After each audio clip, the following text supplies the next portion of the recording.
Hello and welcome. Let's start with Kenya. President William Ruto's former ally turned top rival, Rigathi Gachagua, has made a dramatic return to the country. Gachagua has been in the United States since July, where he had been promoting his political party, the DCP Democracy, and mobilizing voters before the 2027 presidential elections. He cut short his US trip and returned to Kenya to campaign for the upcoming local by-elections. Announcing his arrival, Gachagua shared a post on X saying he is happy to be back home. As Gachagua arrived at Kenya's international airport, hundreds of his supporters gathered outside the airport to welcome him back. Despite heavy police presence surrounding the airport, Gachagua's supporters blocked one of the international arrival gates, causing heavy traffic jams. Chants of "Wantam" filled the air as he left the airport in a large convoy. Now, "Wantam" is a popular anti-Ruto slogan coined by Gachagua, meaning one term. Now, the celebration soon descended into chaos after Gachagua's supporters clashed with his opponents. Groups of young men and motorbike riders hurled stones at his convoy. Police used tear gas to disperse them, and several people were wounded during the violence. Now, following the clashes, Kenya's Interior Minister, Murkomen, has reiterated his warning that Gachagua's return posed a security threat to the country. Gachagua's return to Kenya has been as dramatic as his ouster. Back in October last year, Kenya's former Deputy President Gachagua was impeached in a dramatic Senate vote while he was in hospital. He was impeached on charges of inciting ethnic divisions and violating his oath of office. Gachagua condemned his impeachment as political lynching, which came just 2 years after Ruto and Gachagua were elected on a joint ticket. Now, back in 2022, Gachagua helped Ruto win the elections by garnering support from Mount Kenya, the heartland of the Kikuyu people, who are the largest voting bloc in Kenya. But then the differences between the two leaders widened, and tensions peaked back in June last year during the violent anti-tax protests. Gachagua blamed the head of the intelligence agency for not properly briefing Ruto over the magnitude of the mass protests against the unpopular tax hikes. This was a major blow to President Ruto's authority. Ruto was ultimately forced to withdraw the taxes. He sacked his cabinet and brought in members of the opposition to his government in an attempt to pacify the situation and to win back public support. Now it has been more than a year since the violent anti-tax protests, and the public anger against the Ruto government continues to grow. Violent protests and bloodshed have become a regular occurrence in Kenya. And amidst all of this, Gachagua's return has further heightened tensions in the country. What will be the impact of Gachagua's return on Kenya's volatile political climate? Now, for more on this, we have with us Nerima Wako, the Executive Director at Siasa Place and a political analyst who's joining us live from Nairobi, Kenya. Thank you for being with us. Thanks for having me. Now, just how significant is Gachagua's return for Kenya's political landscape, given his dramatic fallout, first with President Ruto, and, of course, his ambitions for 2027? Could this mark the beginning of a serious opposition challenge?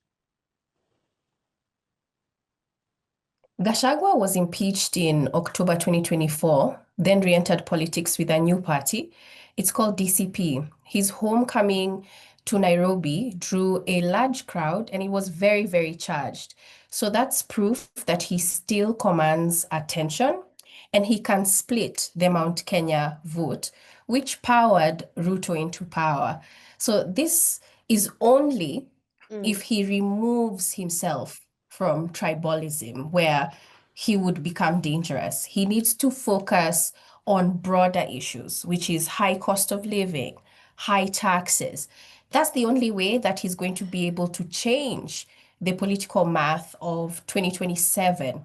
This is where he can become the third pole because our politics is normally a two-horse race. Now, with DCP in play, that forces Ruto to work with Azimio. Azimio will have to recalibrate because that means that Gachagua is going to split the Mount Kenya vote. So that means now we are dealing with a triangle. Yes.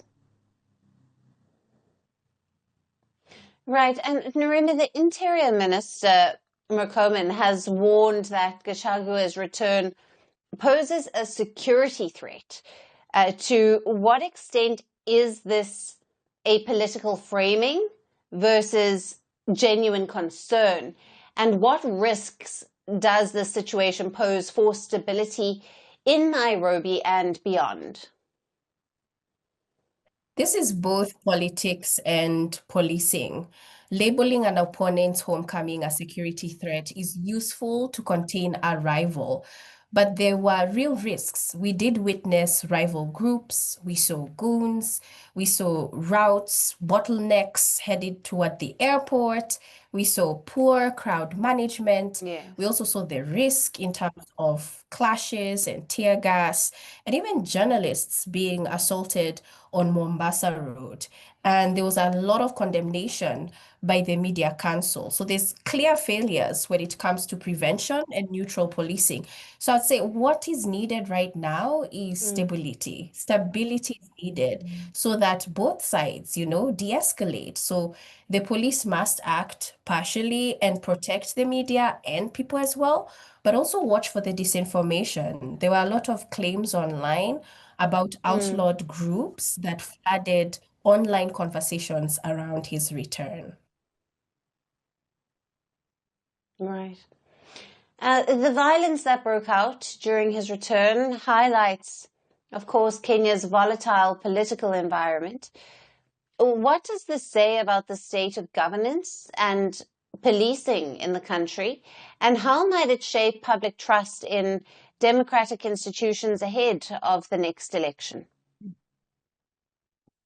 It reinforces a pattern. What we're seeing is force first and accountability later. After a year of protest deaths and hardline rhetoric, another violent day in Kenya. And this is building public distrust in terms of state institutions, and it continues to feed the narrative about outsider politics and outsider politicians. So assaults on journalists is just never good. They are not criminals. This is a red flag. It shows shrinking civic space, which is a concern because we're witnessing partisan policing. So prosecutions must follow. So we do have to work on fixing the operating system first, not just for the optics, and transparent policing plans. This is important. This is happening way too early for 2027. It's a clear indicator that we're going to be up for very violent elections if we do not have zero tolerance, especially when it comes to hired goons and minimum restoration confidence ahead of 2027. Yeah. Narima, it's always great to have you on the show. Thank you for being with us. Firstpost now available in 9 languages on YouTube. English, stands at $36 trillion. French, Le FMI, comme German, Geschäftsführenden Direktor, Hindi, $30 trillion ka-charge Indonesian, pemerintah tanpa pemeriksaan. Italian, Kali radikali. Japanese, 4 兆ドル以上も Portuguese, por causa do próprio balanço patrimonial. Spanish. Beautiful bill. Go to Settings, click on Audio Track and select the language of your choice. Be the first to know what's happening around you in your first language. Firstpost.